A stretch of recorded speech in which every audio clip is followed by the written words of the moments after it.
Kwa jina la Baba la Mwana na Roho Mtakatifu, na Bwana awe nanyi. Leo tunaadhimisha Dominika ya 13 ya mwaka wa kanisa, na masomo yetu ya leo yanazungumzia kuhusu ukarimu. Sisi tunaitwa tuweze kuwa wakarimu kwa ndugu zetu, kwa wale wote ambao tunakaa na wao. Tunajua kila mmoja wetu ni mhitaji, na kila mmoja wetu ameumbwa katika sura na mfano wa Mungu, na tunajua tumefundishwa ya kwamba wakati ambao tunakaribisha ndugu zetu na tunakuwa wakarimu kwa wale ambao wanahitaji, ni Mungu tunamfanyia hayo yote. Hao wameumbwa katika sura na mfano wa Mungu, na kama tunakuwa wakarimu vile vile bila shaka tutaweza kupata baraka. Katika Agano la Kale tunaona wale wote ambao walikuwa wakarimu, Mungu alikuwa anawabariki, alikuwa anawatunza kwa ukarimu wao, kwa hayo matendo ya huruma ambao waliweza kuyafanya. Basi ndugu zangu, leo tujiulize, ni mara ngapi ambao tumeona Mungu katika wale watu ambao wanahitaji? Mara ngapi ambao tumeona Mungu katika wale wote ambao wanatutembelea? Na zaidi ya hayo, katika Biblia tumefundishwa kwamba wale wote ambao walikuwa wanakaribisha wana wa Mungu ama watumishi wake walikuwa vile vile wanapata baraka. Leo tuombe Mungu ili tuweze kukaribishana, tuweze kuwa wakarimu na tupate hizo neema ambazo tumehitaji katika maisha yetu. Somo letu la kwanza linatoka kitabu cha pili cha Wafalme, sura ya 4 aya 8 hadi 11, 14 hadi 16. Alafu tunani juu ya huyu Elisha ambaye alikwenda kule Shunema, ambapo akakutana na huyu mama ambaye alikuwa mjane. Na huyu mama na mzee wake walikuwa wanamkaribisha Elisha kila mara alipokuwa anaenda katika kazi zake na kurudi. Na ikafika wakati akaona sio vizuri huyu mtumishi wa Mungu aweze kuwa anapita na amechoka aendelee na safari yake. Akaona ni vyema amtengenezee chumba, wamwekee kitanda ili aweze kujilaza na kupumzika. Na Elisha alikuwa anafanya hayo yote, alikubali ukarimu wa huyu mama na mzee wake. Lakini ikafika wakati akaona kwamba huyu mama hakuwa na mtoto, na huyu Elisha akaona mahitaji ya huyu mama, ya kwamba alikuwa anatamani kuwa na mtoto, na kupitia kwake Mungu akamjalia akawa na mtoto. Kwa hivyo ni kupitia kwa ukarimu wa huyu mama ambaye Mungu aliweza kumjalia mtoto. Kwa ukarimu wake kwa huyu mtumishi wake Elisha aliweza kupata mtoto. Hebu tujiulize basi, na sisi je, tunaweza kufananishwa na huyu mama wa kule Shunenama? Tunaweza linganishwa na huyu mama ambaye alikuwa mkarimu kwa huyu Elisha? Mara nyingi sisi labda tunaweza sema ni kweli, lakini tunajua ubinafsi umetuingia sana. Tunashindwa hata kusaidia watu kimawazo, tunashindwa kusaidia watu kiushauri, umeshindwa kuombea watu, labda tumeshindwa hata kuona shida zao za kila siku. Lakini tunaambiwa kwamba wakati ambao tunafanya haya matendo ya huruma, bila shaka hatutakosa thawabu yetu kutoka kwa Mungu. Wakati ambao tunafanya yale mazuri, bila shaka Mungu atatujibia sala zetu. Ni mara ngapi ambao umeweza kukaribisha padri katika familia yako? Kila mara unatamani misa katika nyumba yako na haujawahi karibisha padri. Ni mara ngapi wewe mwenyewe umekaribisha watu waje kuomba hapo kwako? Najua kuna ile hali ya kwamba tunaongopana kwa sababu ya mambo ya dunia. Wengine labda wakija kwako kuna vitu vingine wataangalia ama waweze kuibia baadaye.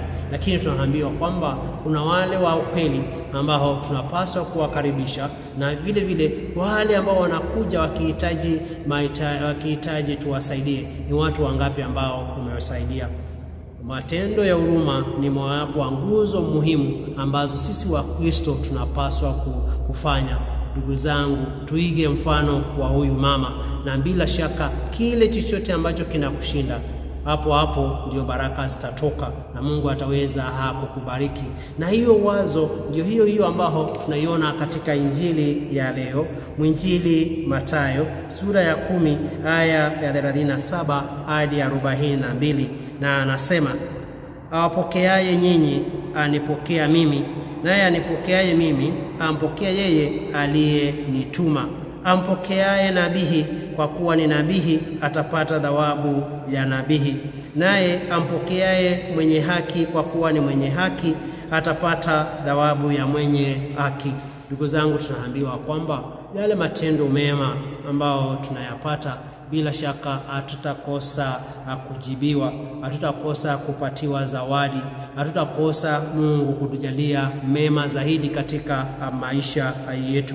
Wewe ni kitu gani cha ziada ambacho umefanyia sio tu watu wa Mungu, lakini kwa ndugu zako?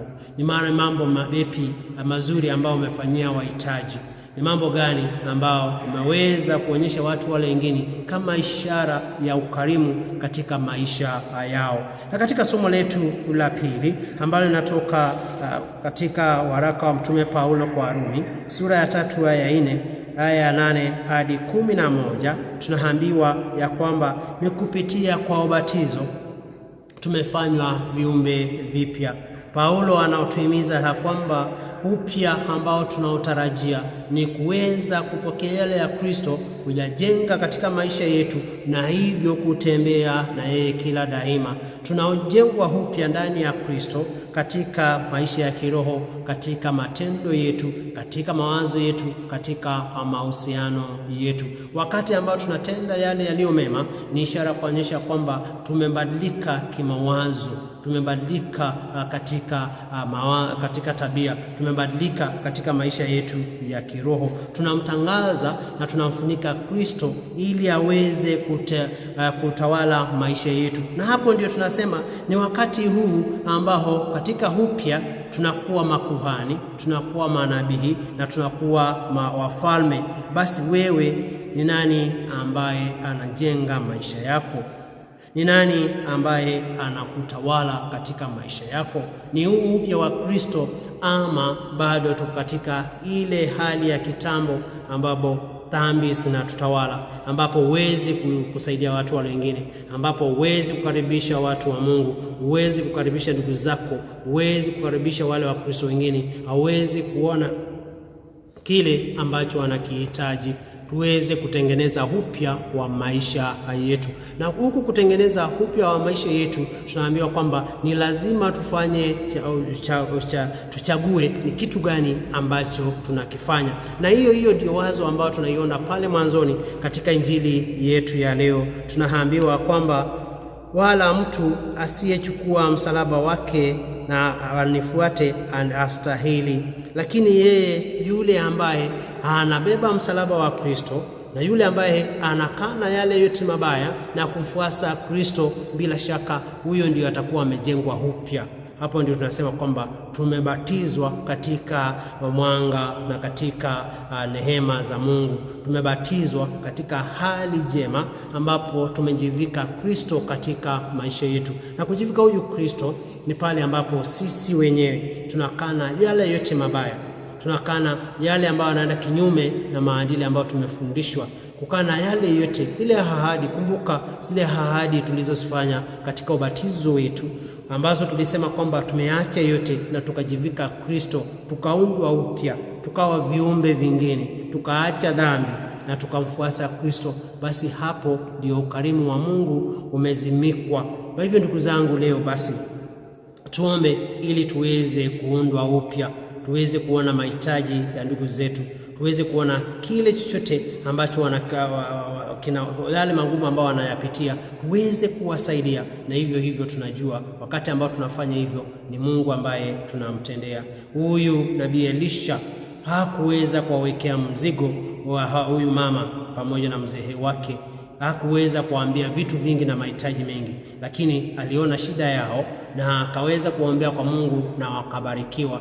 Basi na sisi pia, wakati ambao watu wanatukaribisha kama watu wa Mungu, kama watu ambao tunahitaji hao wa Kristo ambao tunawahudumia, basi tusiwawekee mzigo katika maisha yao, lakini tuweze kuwaombea katika shida zao, tuweze kuombea katika mahitaji yao, tuweze kuona yale magumu ambao wanayapitia, na pia kupitia kwa sala zetu, na kwa sababu sisi ni wale watu ambao Mungu amewachagua tuweze kuombea watu wake, wataweza kubarikiwa kupitia ule ukarimu ambao wanatupatia, kupitia zile vitu ambazo wanatusaidia katika kanisa, katika mahitaji ya kujenga kanisa, kupitia zile vitu vidogo vidogo ambavyo wanatupa, tutaweza basi kuinuliwa katika maisha yetu, kuweza kufanya makubwa. Lakini leo ni kwamba nawaomba ndugu zangu, tukaribishe mapadri katika nyumba zetu waweze kutufanyia misa. Tukaribishe mapadri katika nyumba zetu waweze kutuombea, kubariki watoto wetu,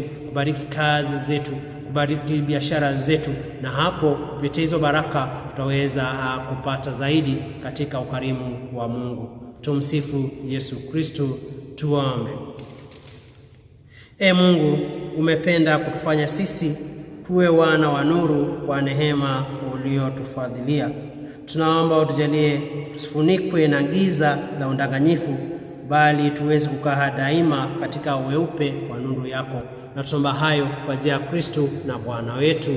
Na Bwana awe nanyi, na wabariki Mungu Mwenyezi, Baba na Mwana na Roho Mtakatifu. Na watakia Dominika njema.